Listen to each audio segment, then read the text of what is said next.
آله وأصحابه ومن والاه. أعوذ بالله من الشيطان الرجيم. يا أيها الذين آمنوا اتقوا الله حق تقاته ولا تموتن إلا وأنتم مسلمون. اللهم أنت ربي لا إله إلا أنت خلقتني وأنا عبدك وأنا على عهدك ووعدك ما استطعت. أعوذ بك من شر ما صنعت. أبوء لك بنعمتك علي وأبوء بذنبي فاغفر لي فإنه لا يغفر الذنوب إلا أنت. أصبحنا على فطرة الإسلام وعلى كلمة الإخلاص وعلى دين نبينا محمد صلى الله عليه وسلم وعلى ملة أبينا إبراهيم حنيفا مسلما وما كان من المشركين. أما بعد، اللهم إنا نسألك علما نافعا ورزقا طيبا وعملا متقبلا. اللهم علمنا ما ينفعنا وانفعنا بما علمتنا وزدنا علما وهدى وتوفيقا. آمين ya rabbal alamin. Hadirin sekalian, ibu-ibu dan ada ibu-ibu ya, ibu-ibu dan bapak-bapak jamaah salat subuh Masjid Baitul Ma'mur, yang semoga kita bersama senantiasa dirahmati oleh Allah, diberkahi oleh Allah, dan senantiasa diberikan hidayah taufik oleh Allah Subhanahu wa taala. Puji dan syukur alhamdulillah kita haturkan kepada Allah atas semua karunia yang Allah berikan, karena tidaklah karunia itu datang kecuali atas kehendak dari Allah. Wa ma bikum min ni'matin faminallah. Nikmat apapun yang saat ini engkau rasakan tidak lain dan tidak bukan kecuali nikmat itu dari Allah. Ketika nikmat itu datangnya dari Allah, maka menjadi wajar apabila kenikmatan yang datangnya dari Allah kita gunakan untuk mengabdi sepenuhnya kepada Allah. Dan salah satu di antara cara mensyukuri nikmat dalam rangka mengabdi kepada Allah adalah kita meyakini nikmat itu datangnya dari Allah, dan kemudian kita lihat apa yang Allah inginkan dari nikmat yang Allah beri.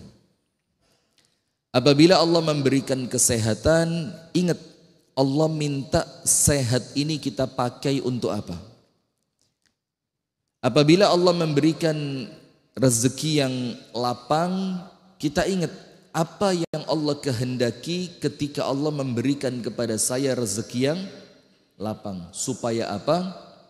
Supaya kelak hisab dari setiap nikmat yang Allah berikan itu bisa kita jawab di hadapan Allah dengan mudah. Salah satunya, la tazulu qadama 'abdin yaumal qiyamati hatta yus'ala an arba'. Maka disebutkan oleh Al-Imam Al-Hasan Al-Basri, fa'a'iddul jawab qabla su'al. Rasulullah bersabda, tidaklah kelak di hari kiamat kaki kita ini akan melangkah, tidak bisa geser selangkah pun, kecuali kita telah menyelesaikan 4 pertanyaan. Maka Imam Hasan Al-Basri menambahkan, maka siapin jawabannya mulai sekarang sebelum nanti kamu ditanya. Pertanyaan yang pertama, wa an umrihi fima afna. Semua tentang usia dan pertanyaan itu disebutkan oleh Al-Imam An-Nawawi mulai akil balik sampai wafat. Mulai akil balik sampai kapan? Wafat. Itu detik per detiknya kita pakai apa? Jadi tidak ada jawaban secara global ya Allah, tidak ada. Allah tanya satu persatu, tanggal sekian, jam sekian. Itu maka nanti ada orang-orang di hadapan Allah itu yang yuqarriruhu rabbuhu bidzunubi. Ada orang-orang nanti ketika Allah dekatkan ke hadapan Allah di hari kiamat, wa yanzil alaihi kanafah wa sitrah. Orang itu oleh Allah ditutupi dengan satirnya Allah sehingga tidak ada orang lain bisa lihat. Bainahu wa bainallah bila turjuman. Antara dia dan Allah tidak pakai perantara di dalam ucapannya, itu langsung jawab-jawaban. Dan yang Allah minta apa? Yuqarrir. Allah cuma minta dari dia, kamu ngaku aja.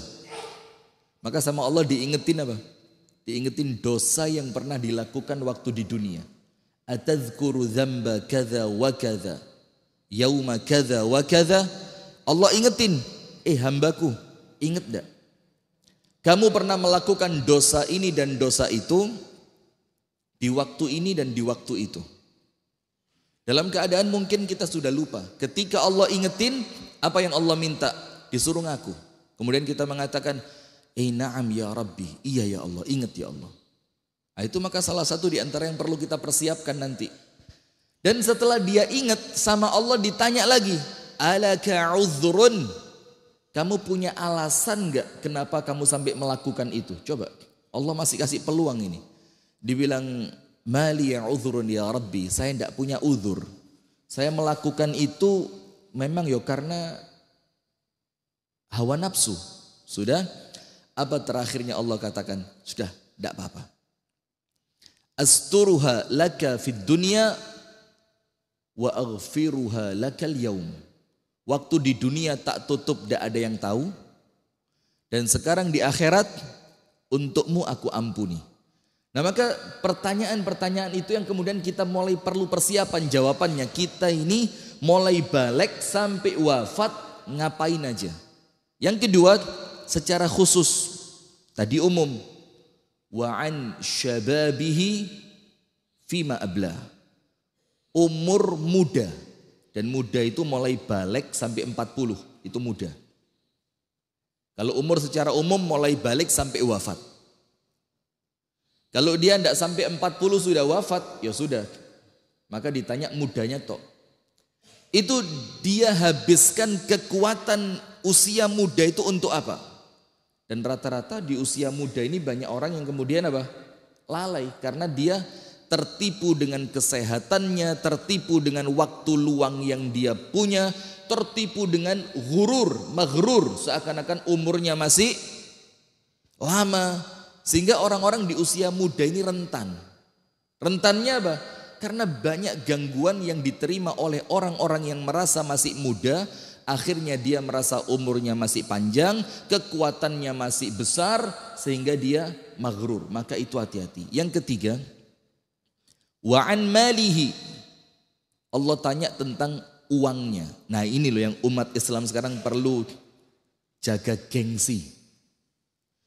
Karena rata-rata orang itu kalau sudah kaya, kita tidak mau tahu kayanya dari mana. Yang penting ente menguntungkan buat saya. Dan rata-rata pula kalau sudah kaya, dia sendiri lupa. Kekayaan saya ini dulunya dapat dari mana? Jangan dianggap remeh. Dulu waktu cari uang, semua sama dia dilakukan. Tidak ada remnya.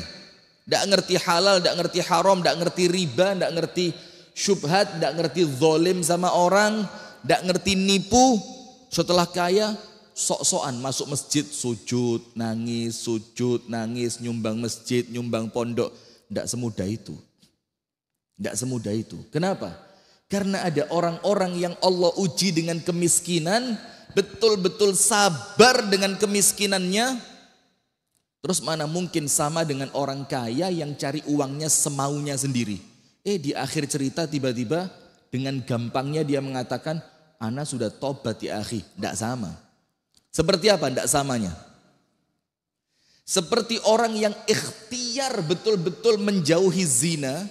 Dalam keadaan perzinaan itu mudah untuknya. Tapi dia tahan diri. dengan orang yang dengan mudahnya berzina setelah itu tobat. Kira-kira sama enggak? Enggak mungkin sama karena Allah itu maha adil. Sama seperti itu juga datang pertanyaan kepada kami beberapa hari yang lalu. Sekitar sepekan yang lalu mungkin. Seorang ibu ngambil anak angkat. Diambil kira-kira umurnya 4 tahun. Sampai sekarang anaknya sudah mau lulus SMA. Itu ibu bilang, ini Ustadz sudah kayak anak kandung saya. Bagaimana hukumnya kalau dia pulang dari pondok, saya peluk dia. Boleh apa enggak? Anak angkat ini. Anak angkatnya laki, ibunya perempuan kan? Boleh apa enggak? Hah? Oh, kejam sekali ya Islam. Ya apa? Boleh apa enggak? Itulah Pak. Enggak akan sama.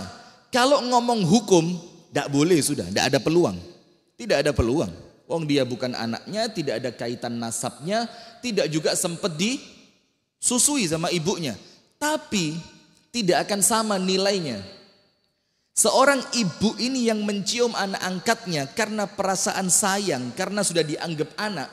Dengan laki-laki bukan mahram, ciuman dengan perempuan bukan mahram karena syahwat. Sama apa enggak? Enggak mungkin sama. Karena Allah itu Al-Hasib. Al-Hasib itu apa? Yang hisapnya paling teliti. Maka Allah tahu.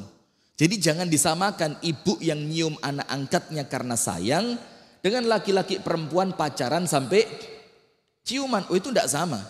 Sebagaimana tadi yang nahan dari awal dengan kemiskinannya tidak mau ngambil yang haram dengan orang yang dulunya sak karepe dhewe, ngerti sak karepe dhewe ya? Semaunya sendiri, setelah kaya baru tidak sama.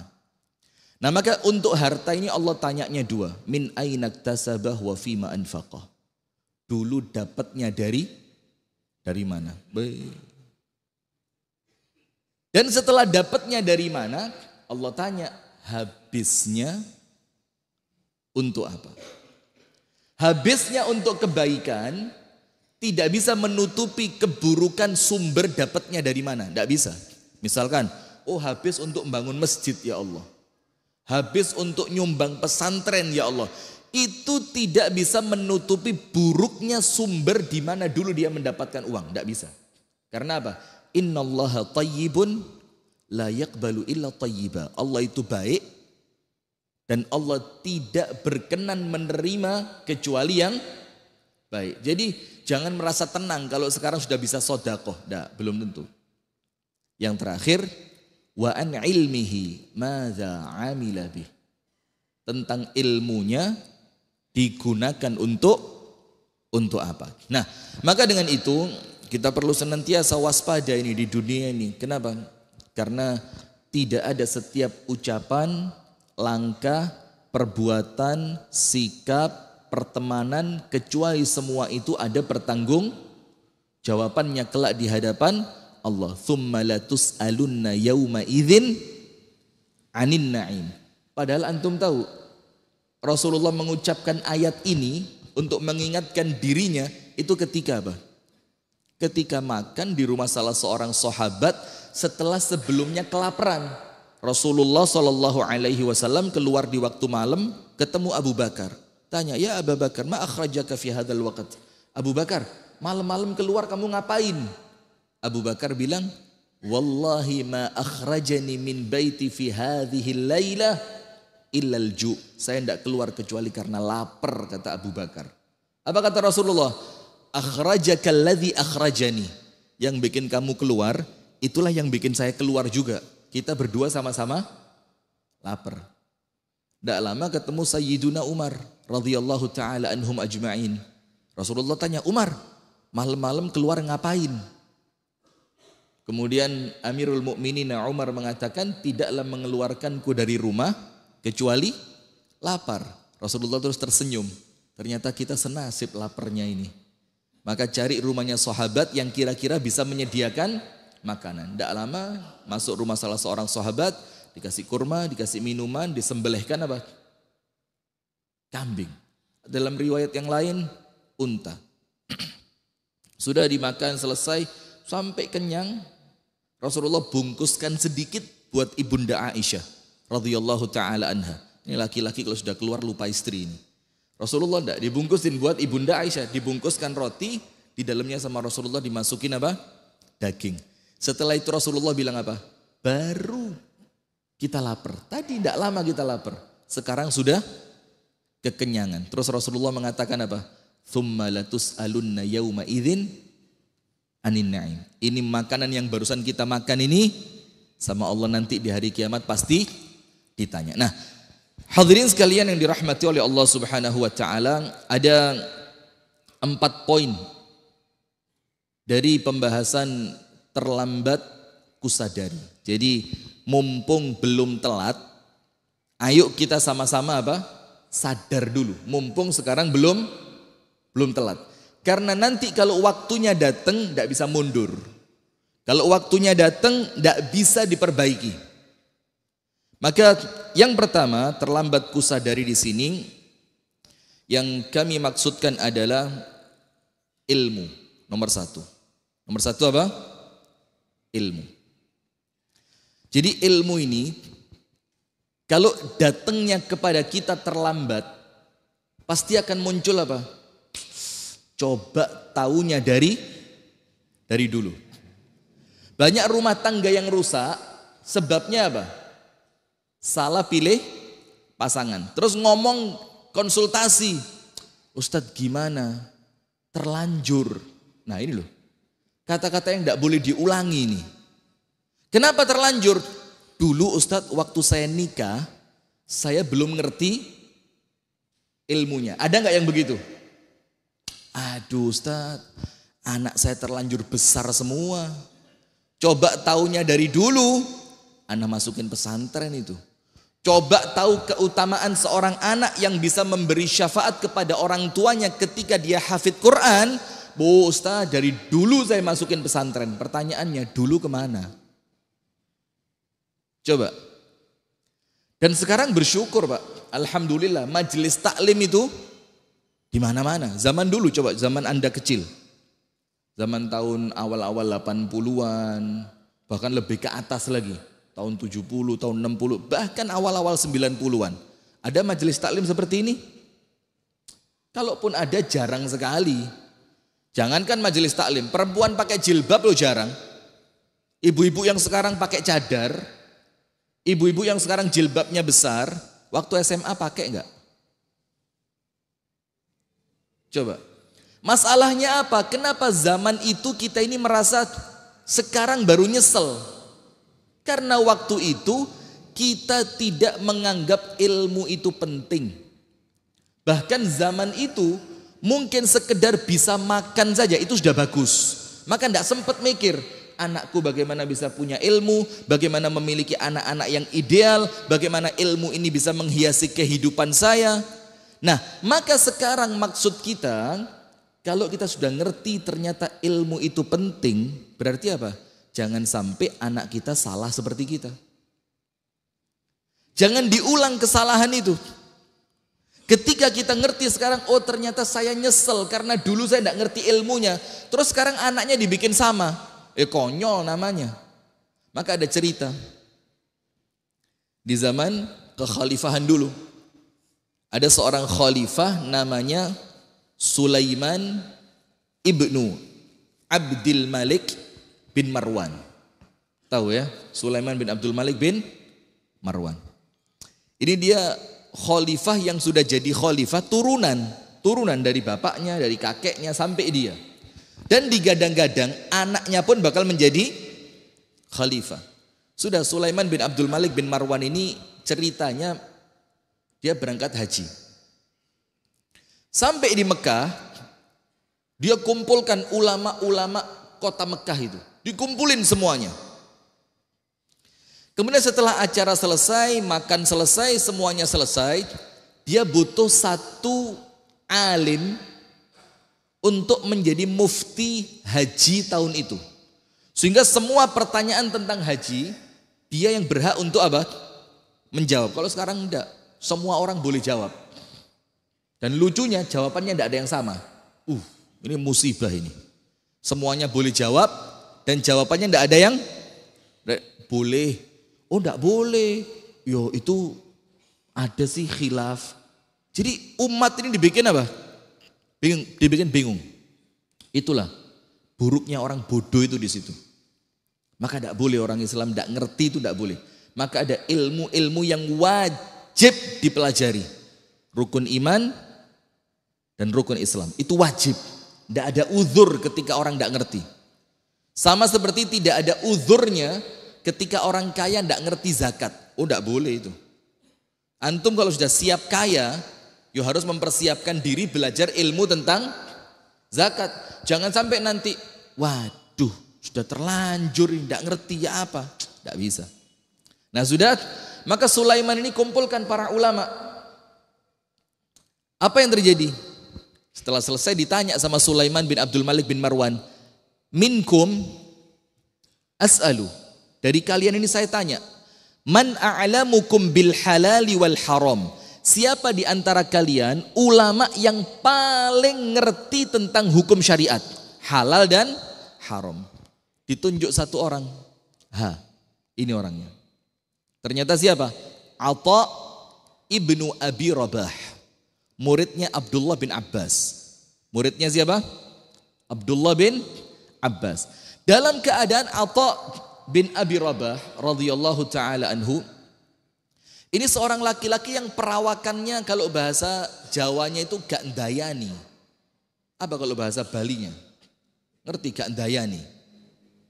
Atau kalau bahasa yang lain gak memper blas gitu loh. Nampaknya ndak pantas dibilang ulama. Perawakannya, pakaiannya, kemudian macam-macam. Kemudian Atha tanya, Sulaiman tanya, dia. Terus yang lain bilang, dia yang paling ngerti. Terus Sulaiman tanya, wamanhu? Loh terus dia ini siapa?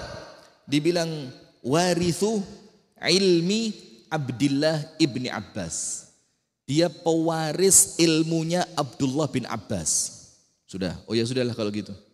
Pegang, dijadiin mufti.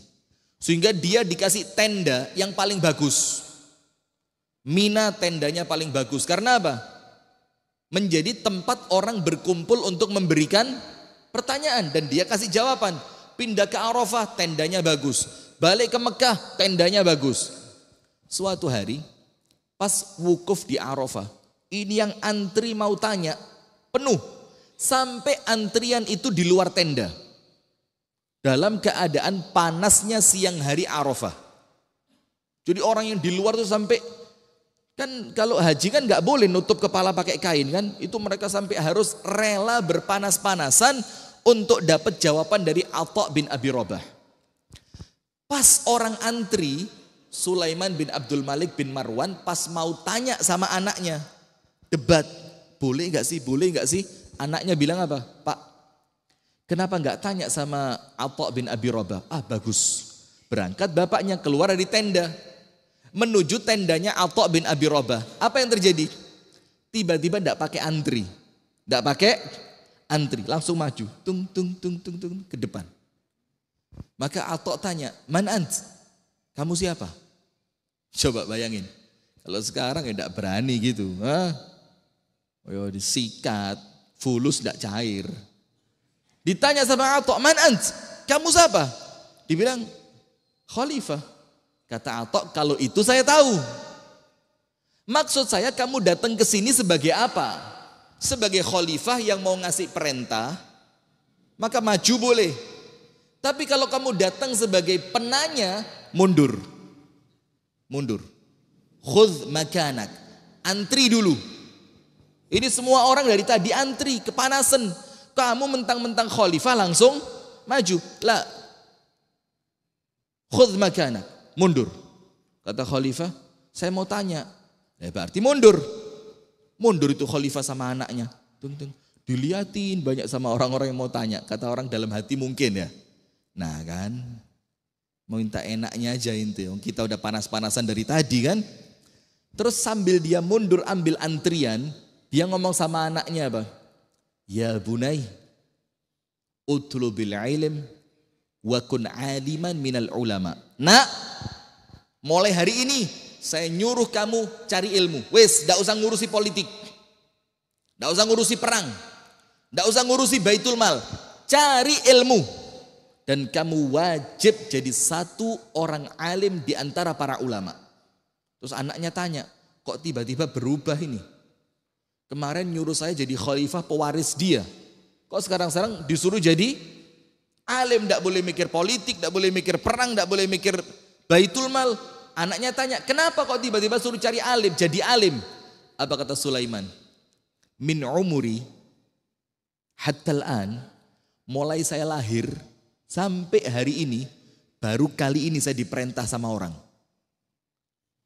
Dan masalahnya, saya nurut sama dia. Kenapa saya nurut?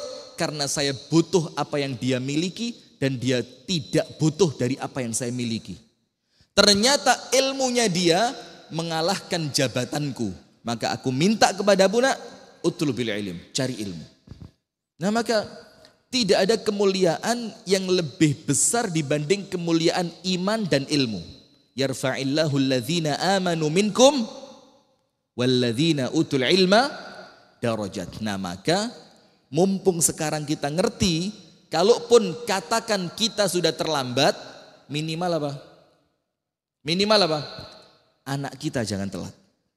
Oh anaknya telat, anak saya udah jadi ini Ustadz, jadi itu Ustadz, jadi ini, di tempat ini, di tempat itu. Di posisi ini, posisi itu. Jangan salah pilih pasangan.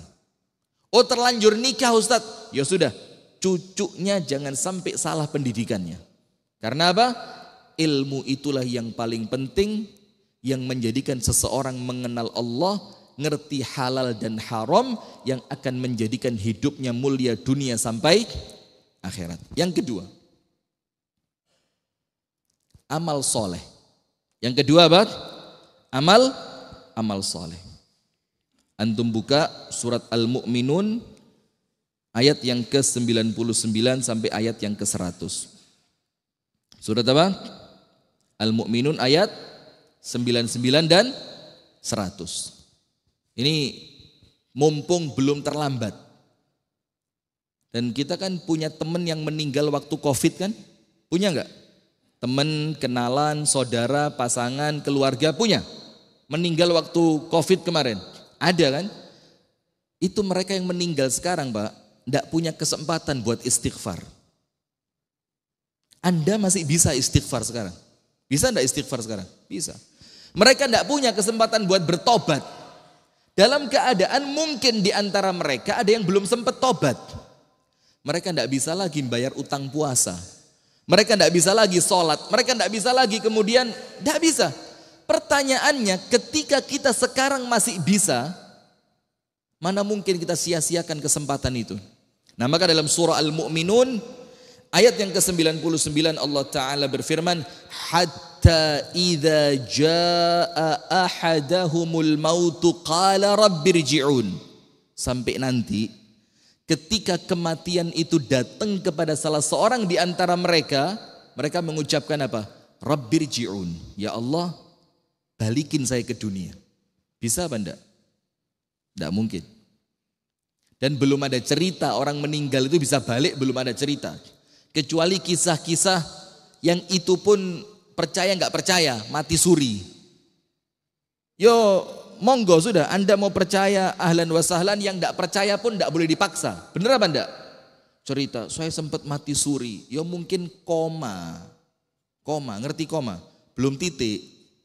Kalau sudah titik ya berangkat kuburan. Maka dalam istilah medis dibilang apa? Koma kan? Kenapa dibilang koma? Gara-gara ini nasibnya belum jelas ini. Antara hidup atau mati. Nah, maka ketika kematian itu datang kepada salah seorang di antara mereka, ingat loh ya, merekanya itu, ayat ini merekanya Pak, boleh jadi kita. Boleh jadi siapa? Kita. Hatta idza jaa ahadahumul mautu qala rabbirji'un. Ya Allah, pulangin sebentar, balikin sebentar ya Allah, sebentar aja. Saya mau lipat rumah saya jadi surat wakaf. Yang awalnya SHM mau diganti menjadi sertifikat wakaf. Balikin ya Allah. Saya mau minta maaf dulu sama istri saya yang waktu di dunia saya mesti ninggal dia tiap malam untuk ngopi. Ayo laki-laki, ba'dal isya waktunya siapa? Laki-laki, ba'dal isya waktunya siapa? Waktunya istri sama anak. Kalau itu tidak kita beri, jangan dikira tidak ada pertanggungjawaban.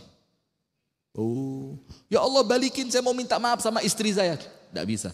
Oh ya Allah, balikin sebentar ke dunia. Saya mau masukkan anak saya ke pesantren. Telat. Kasep kalau bahasa Inggrisnya. Ngerti kasep? Sudah tidak bisa. Kalau orang gitu kadung nyemplung, gak iso, kadung nyemplung kuburan. Maka dibilang Rabbirji'un. Pertanyaannya, untuk apa dia kembali ke dunia? Mau rekreasi? Mau jalan-jalan? Mau pasang saham? Tidak ada. La'alli a'malu salihan fima tarakt. Boleh jadi ya Allah, kalau aku kembali ke dunia, aku akan melakukan amal soleh yang sebelumnya aku tinggalkan. Apa amal solehnya? Banyak dikatakan oleh para ulama. Yang paling mereka inginkan selain sedekah apa? Tobat. Selain sedekah apa? Tobat. Nah sekarang kenapa yang masih hidup nunda tobat? Diganggu sama setan. Besok aja. Maka salah satu cara setan dalam mengganggu kita disebutkan oleh Al-Imam Ibnul Qayyim dalam kitabnya Talbisu Iblis. Itu apa? Taswif. Taswif itu apa? Bukan sufi ya, dari mana cerita taswif sufi? Taswif itu an yaqula al-abdu saufa af'al, saufa atub, saufa usalli, saufa asil. Itu ucapannya seorang hamba, dia mengatakan apa? Saufa. Saufa itu nanti saya mau sholat. Nanti saya mau silaturahim. Nanti saya mau tobat. Nanti saya minta maaf. Nah, kalimat saufa ini kalimat yang dibisikkan oleh siapa? Setan. Jangan sekarang, nanti. Maka Abdullah bin Umar mengatakan apa? Idza asbahta fala tantadhiril masa wa idza amsayta fala tantadhiris sabah. Kalau di waktu pagi jangan nunggu sore, kalau di waktu sore jangan nunggu pagi. Dalam keadaan kita tidak tahu umur kita sampai kapan. Maka mumpung sekarang masih ada umur, banyak tobat, banyak istighfar, banyak amal soleh. Ternyata sama Allah dijawab, kalla, tidak bisa balik. Jangankan yang maksiat, yang mati syahid, antum tahu riwayatnya, hadis yang sahih. Orang yang mati syahid itu sama Allah kan disambut di surga, ditanya, minta apa? Katanya orang yang mati syahid apa? An urji'a ila dunya, thumma uqatilu fi sabilika, thumma amutu thaniyah. Kembalikan aku ke dunia, aku mau perang lagi, aku mau mati lagi. Disebutkan oleh para ulama, kenapa orang yang mati syahid sudah di surga, pengen balik ke dunia untuk mati lagi? Karena tidak ada kenikmatan terbesar kecuali mati di jalan Allah. Sampai dia itu kepingin apa? Kepingin kematian itu terulang. Sementara orang-orang yang bukan mati di jalan Allah, meninggal itu berat. Sampai Anda tahu hadisnya Ibunda Aisyah ketika melihat Nabi Muhammad dalam keadaan sakaratul maut, apa kata Ibunda Aisyah? Fala atma'u ba'dan nabi an amuta hani'a. Setelah aku ngelihat kematiannya Nabi yang seperti ini, saya tidak tamak. Tamak itu tidak rakus untuk mati enak, enggak. Karena sekelas Nabi aja begini, apalagi selain Nabi. Terus kita santai-santai, tidak pernah tobat, tidak pernah sholat, tidak pernah silaturahim, lisannya nggak dijaga, sikapnya nggak dijaga. Nah, mumpung sadar, ingat itu Pak, kesempatan hidup di dunia, amal soleh. Mumpung masih hidup di dunia. Kemudian antum juga bisa buka dalam surat Al-Fajr ayat 15 sampai 24. Itu dibaca. Maka Quran itu bukan cuma dibaca tapi difahami, diresapi, ditadaburi dan diamalkan. Dalam surah Al-Fajr ayat yang ke-15 sampai 24 Allah Ta'ala berfirman, A'udzu billahi minasyaitonir rajim. Fa ammal insanu idza mabtalahu rabbuhu fa akramahu wa na'amahu fa yaqulu rabbi akraman. Intinya kalau manusia itu dienakin sama Allah, dia bilang ini Allah lagi baik sama saya. Wa amma idza mabtalahu faqadara alaihi rizqahu fayaqulu rabbi ahanan. Ketika rezekinya mulai ditutup,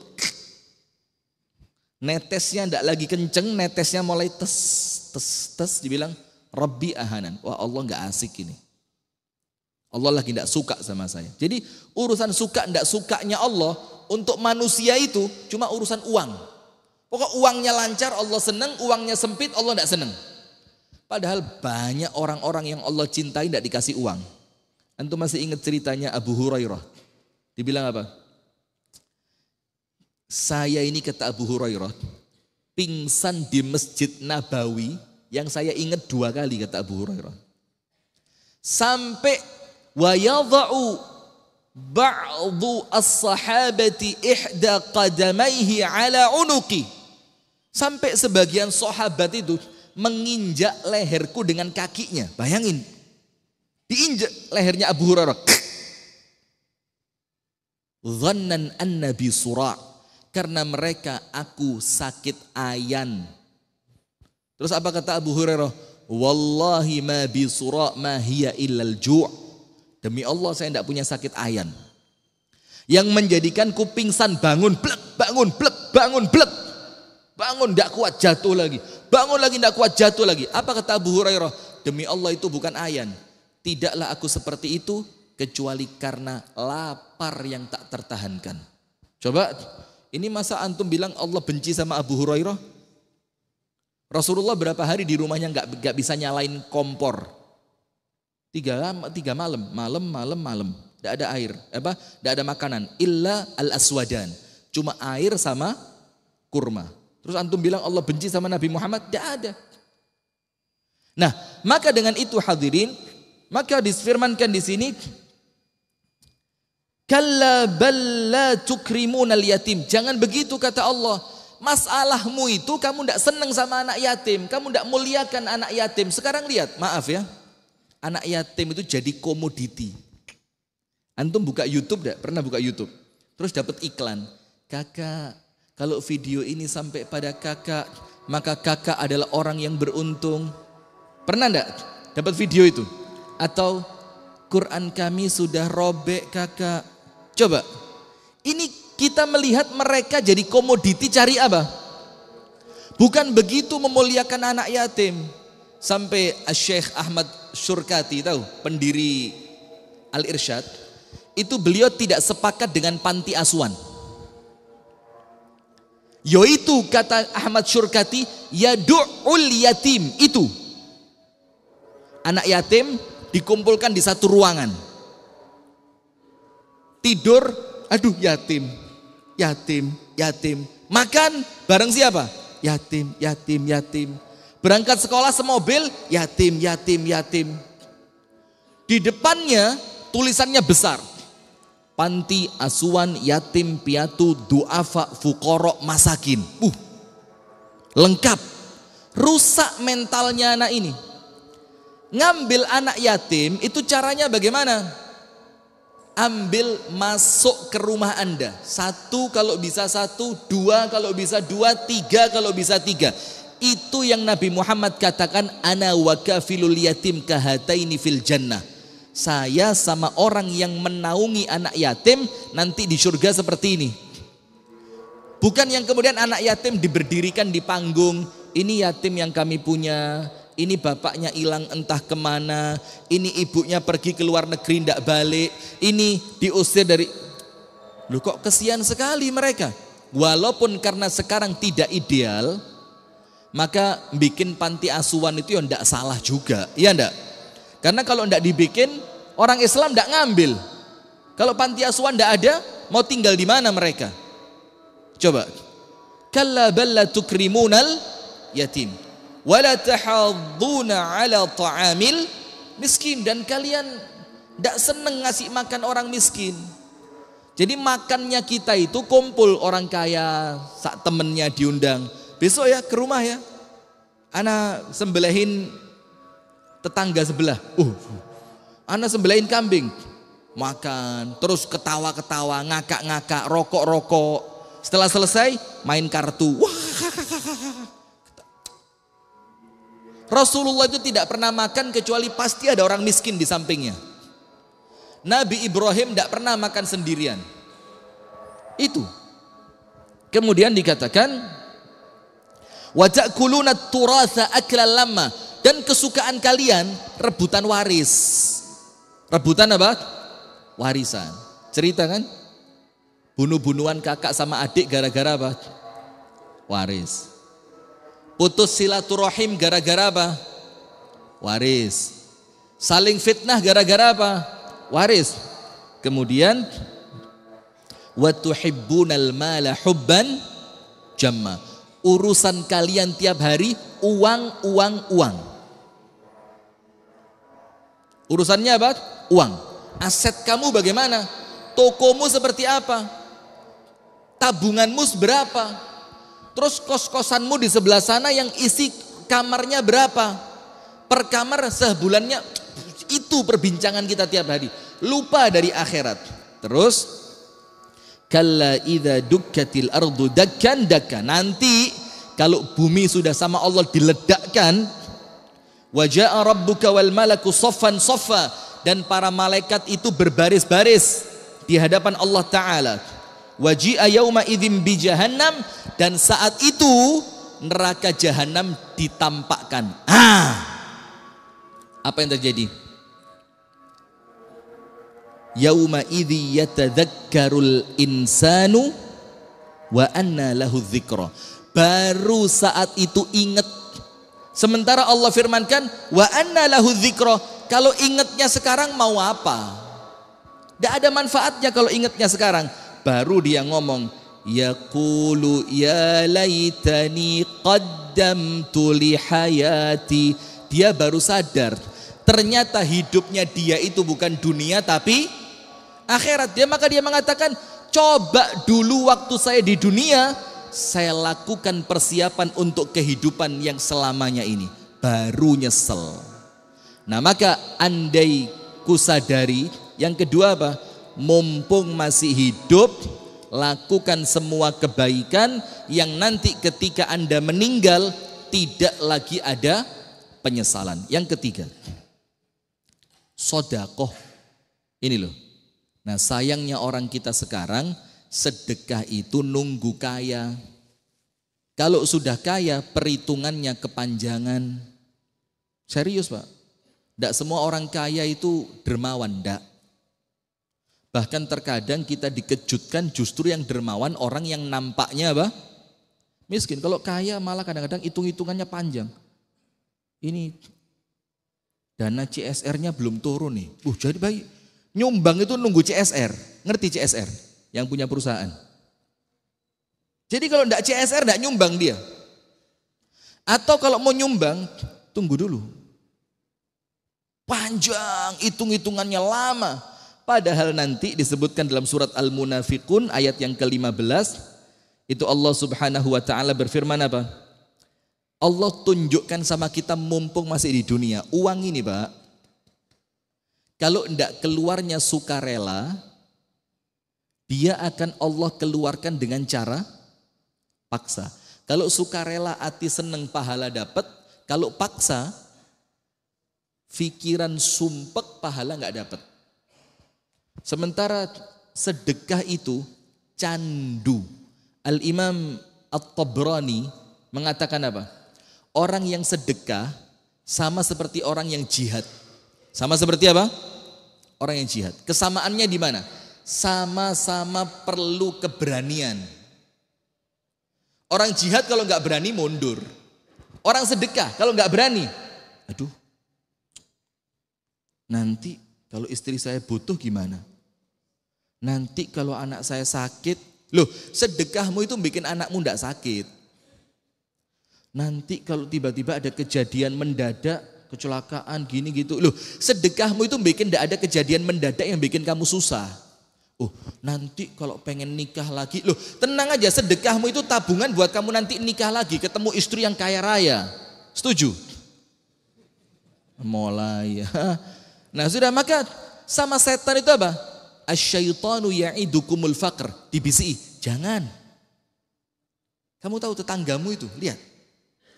Tiap hari ke masjid, tidak punya apa-apa, lihat.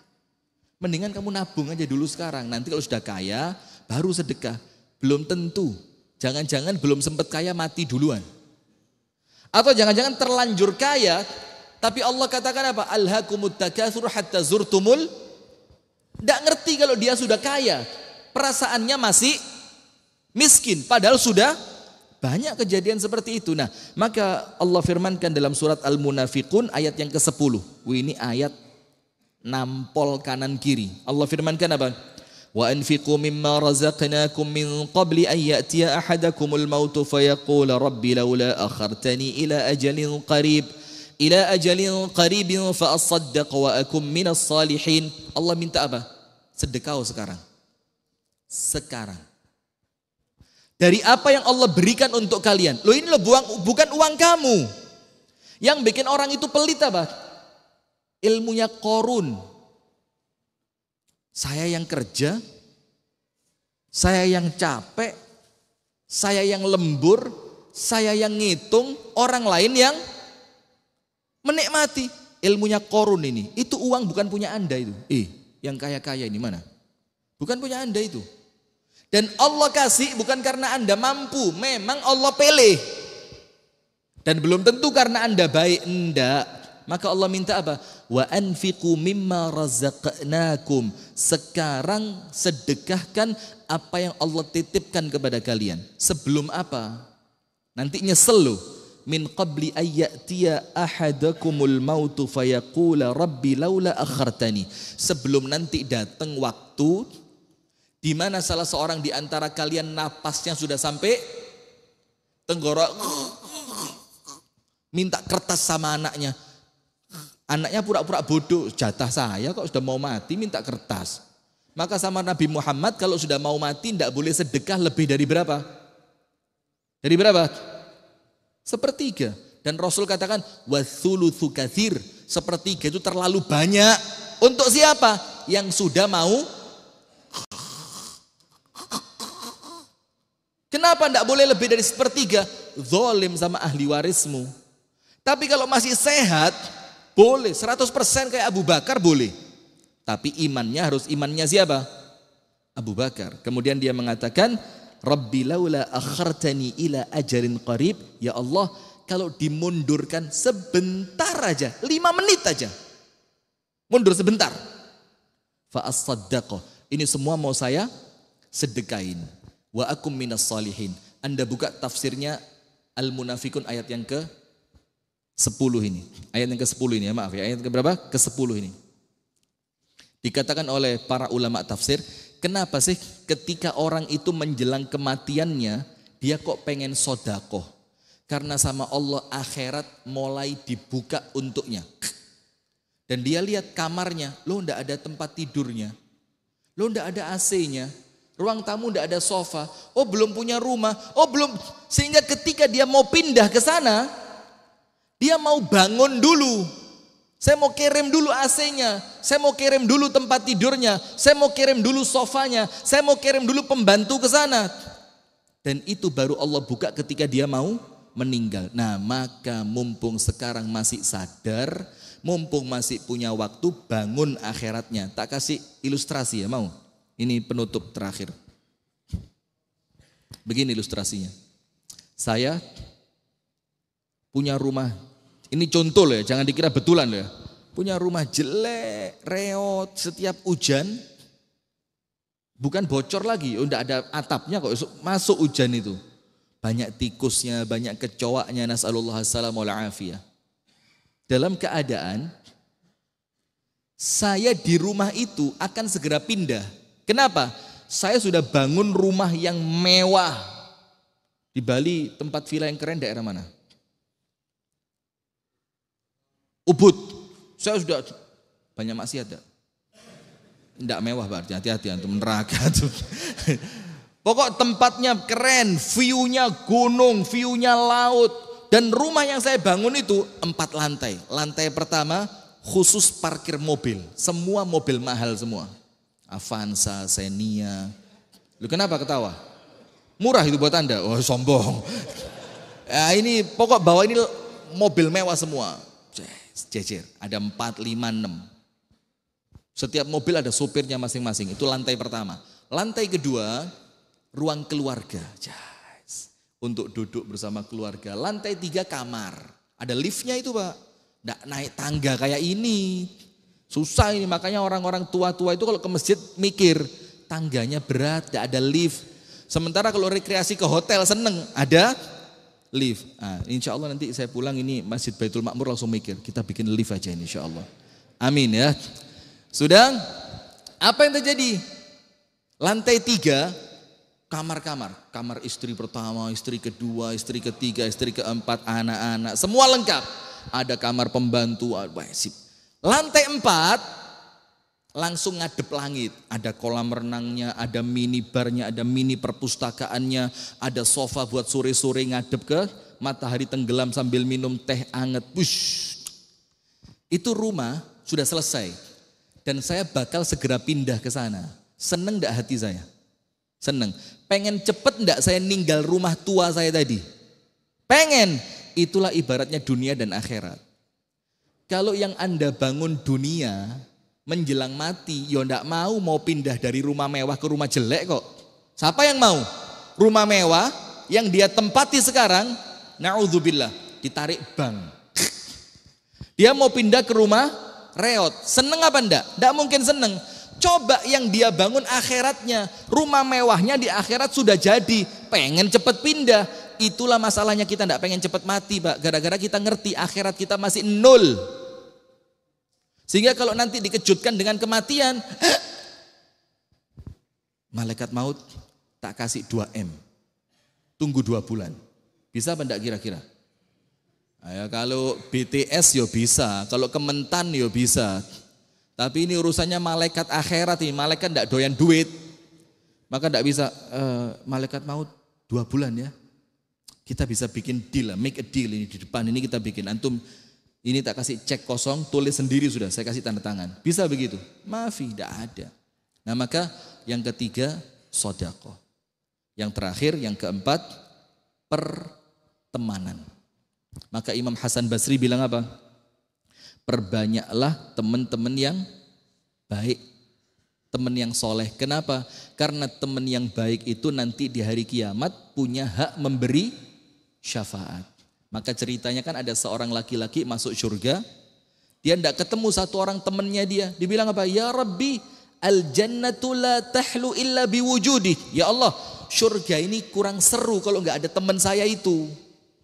Terus Allah buka, ternyata temannya sedang apa? Berendam di neraka, berendam asik, air anget gitu. Mending kalau anget, meleleh ini. Sudah, itu ya Allah, itu teman yang dulu waktu di dunia saya kenal sama dia. Enak main sama dia. Kalau di surga tidak ada dia nggak seru ya Allah. Terus Allah bilang sama malaikatnya, udah. Karena penduduk surga keinginannya kan sama Allah dikabulkan. Karena temennya nyari, angkat dia, diangkat. Celupin sebentar, di haud, dimandiin, langsung lempar ke surga, boom, ketemu. Nah, ketika kejadian itu, Pak, penghuni neraka yang lain kan lihat, tuh, kok enak dia, kok diangkat? Katanya syafaat sudah selesai, katanya tidak ada lagi yang selamat dari neraka, kok dia keangkat? Apa kata malaikat penjaga neraka, malaikat Malik? Innalahu sahib yas'alu anhu amamallah fanajjahullah.